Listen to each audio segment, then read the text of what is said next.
Our gang is sexy. So I played all of the turns in this thing with just shooting pictures and putting some little commentary down and posting it in the post section and on Facebook and Constant World. But I thought I'd video the closing of this thing. So one of the things with this scenario was the river, the major river line. It was swelled. It was pretty much flooded everywhere. Somebody posted a nice picture on Facebook in one of my posts about this, showing where the three rivers kind of come together. I'm assuming right in here near Port Republic. So on the last turn, the last two turns, you roll the dice to see if the river has sort of subsided. It did not on the next to the last turn, but it did at the start of the last turn. So it opened up the fords, which tempted to use them to the Union's advantage. As a matter of fact, I almost caught the Confederates off guard.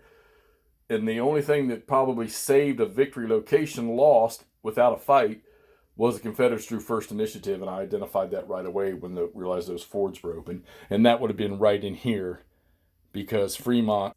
All right, let's keep up. There, that'll be interesting folly for you all. All right, so here's the deal. I don't know how well this is going to be. So, the Confederates got the initiative.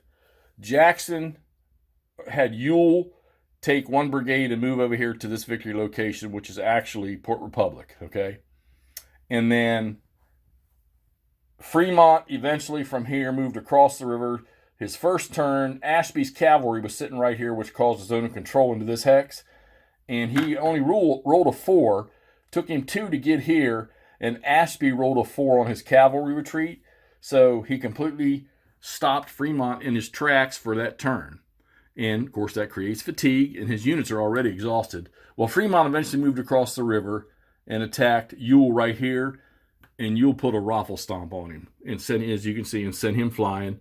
And those his units went to fatigue level 4, but so did Ewell's unit because they had to move in there and then after the combat. But there was no more threat. Okay, I'm sorry, it wasn't Ashby; it was the 26th Virginia, which they ran away down to here.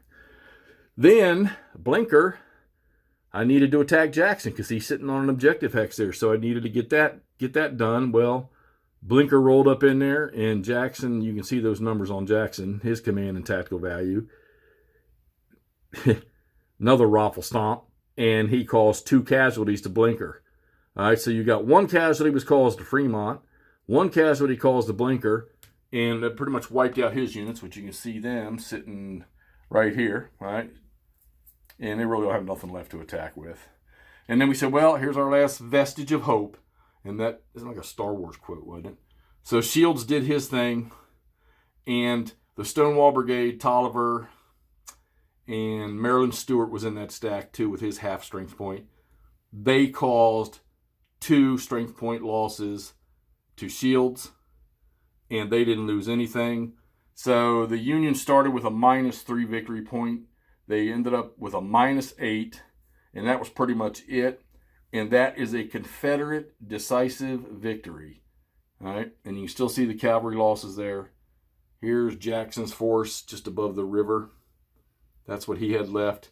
As you can see, the Union forces were pretty much just completely fatigued out. This is a tough one because one of the objectives is, so you can see Port Republic where all the action is, but you got Staunton down here.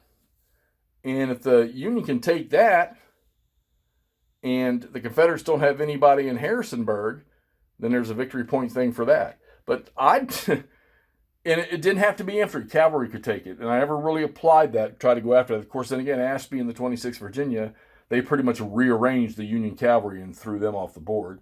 And the poor 1st West Virginia, which is where I'm at, they were never, with the river being flooded, they were never able to get across the river. They probably could on this last turn, but they weren't going to do nothing. They're a 1-strength unit. Even if they went down here, that's a 2-strength garrison inside a fort. So I'm pretty sure nothing was going to happen there. So yeah, so let's wrap this one up. -8 strength points. This is scenario 4 from Stonewall in the Valley. You'll probably get seasick watching this video since my device stopped working. And I think we're going to move on to the next thing. All right, come on, great campaigns. If you own any of these things and you're not playing them, whether it's AH's version or MMP's, which I haven't played in the MMP's version. I've got them all. I haven't played any of them yet, and I'll get to them eventually. But if you got one and you haven't played it, you are missing out. I put this game, for me, I rate this play style just like the BCS system from MMP. And I love both of these systems. These are marvelous, excellent, wonderful systems. And this one here, you know, if I'd have sat down and just played this, I could have played this scenario 6 turns in one evening easily. So, and they have a lot of scenarios that are like that, and then they have some big ones. And then they have campaigns. And there's so many of these games to play and so many scenarios in them. All right, so this is Great Campaigns of American Civil War, Stonewall in the Valley from Avalon Hill. Can't tell you what year it is off the top of my head, but it's 1990-something, I'm sure. Loved it, enjoyed it. Confederate decisive victory at -8 victory points for the Union. Game over, game set, game match, and the title goes to Stonewall Jackson. All right, see y'all later.